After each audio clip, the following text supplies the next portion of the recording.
Last night, Donald Trump had such a terrible experience at the Super Bowl that he had to head home early, and it only got worse from there. In fact, it started pretty poorly as well because Donald Trump had an interview on Fox before the Super Bowl in which he was asked actual questions by Bret Baier, which is a little bit shocking. That kind of set the tone for the rest of how his night would play out. And like I said, the Super Bowl only got worse after he left, because he was humiliated by the star quarterback Jalen Hurts of the winning Philadelphia Eagles and the entire team as well. And we are going to get into that. But before we do, if I could quickly ask you to leave a like on this video, and if you haven't already and you enjoy our channel, to hit that subscribe button. It goes a long way, and it really does mean a lot to me. Now, of course, we are going to get into what the entire Philadelphia Eagles team did or is going to do that is humiliating Donald Trump. But before we do, I want to get into a bit of that Super Bowl pre-interview to get a sense of where Trump's head was at. All goes to plan. When do you think families will be able to feel prices going down, groceries, energy, or are you kind of saying to them, hang on, inflation may get worse until it gets better? No, I think we're going to become a rich... Look, we're not that rich right now. We owe $36 trillion. That's because we let all these nations take advantage of us. Same thing, like $200 billion with Canada. We owe 300. We have a deficit with Mexico of $350 billion. I'm not going to do that. I'm not going to let that happen. I was surprised that Bret Baier wasn't just holding Donald Trump's hand through the entire interview, lobbing him softball questions. But yeah, he actually did ask what people are increasingly worrying about and wondering why Donald Trump isn't doing anything on the biggest promise he made on the campaign trail, that he would bring down prices, that it seems like he is focused on everything but honoring that one promise. In fact, on Donald Trump's way to the Super Bowl yesterday, he was holding a press conference while flying over the Gulf of Mexico, announcing it now as the Gulf of America. Again, he's done this a second time. That's his big focus. That's what he's locked in on. Instead of making your groceries cheaper, your rent cheaper, gas cheaper, things that are getting more expensive because of Donald Trump's policies, mind you, but he doesn't really seem to be focused on that.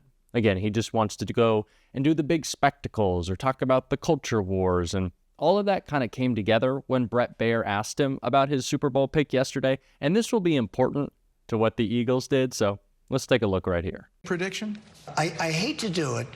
I just say that I've watched this great quarterback who has, by the way, a phenomenal wife, okay? She's a Trump fan. She's a MAGA fan, so I happen to love her, okay? But she's a great person. I watched her being interviewed. I said, boy, that's pretty good. But she's great, and he's great. I guess you have to say that when a quarterback wins as much as he's won, I have to go with Kansas City. I have to go with Kansas City.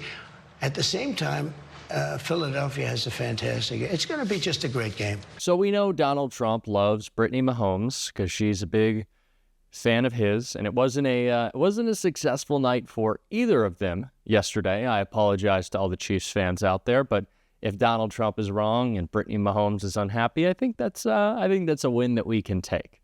But I think there is a different reason, or maybe another reason, why Trump was such a big supporter of the Chiefs going into that game, and it's because of something that their organization did in 2018, and that was not going to the White House.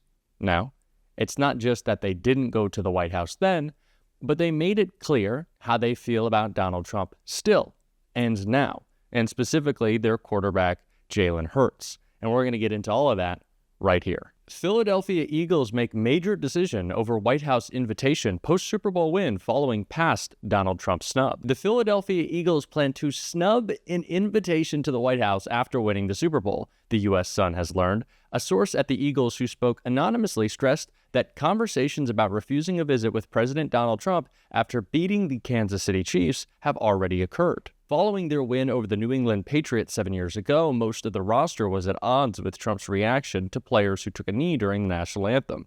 Trump then, in his first term, wanted owners to fire any players who didn't stand for the Star-Spangled Banner.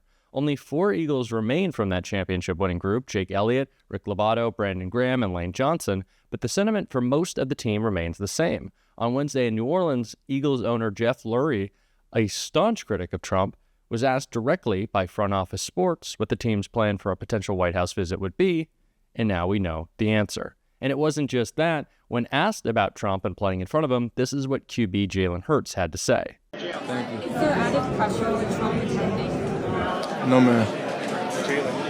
Jalen doesn't care. Jalen doesn't care about you, Donald. He made that abundantly clear. And of course, that had Donald Trump's feelings all hurt. And I'm sure there's going to be lots of bemoaning and complaining and attacking the Eagles. Is he going to say the Super Bowl was rigged because they don't like him?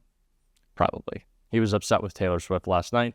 He's always got something to be angry about, but it's not just the Eagles, who I commend and congratulate everyone in Philadelphia on that big victory. But it's not just the Eagles who are standing up to Trump.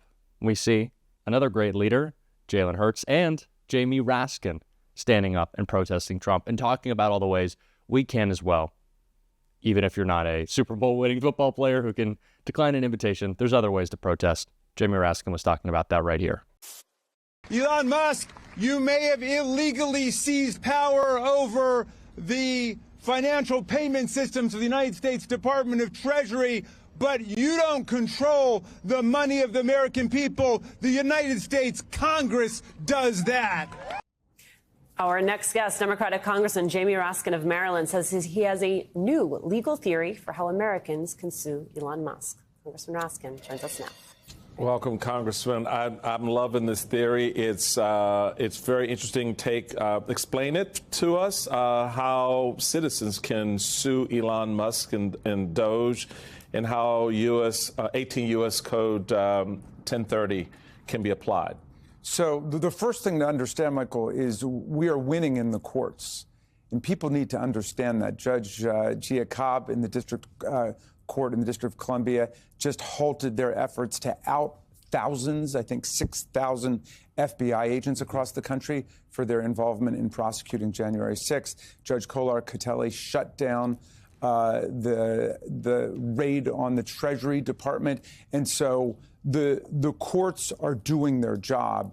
I've been at rallies all week because, a rally a day keeps the fascists away. But it was bugging me that these guys, Elon Musk's, midnight fascist crew of teenagers and 20-somethings, have been able to access everybody's computer data in the country. And that's why a lot of the courts are getting involved.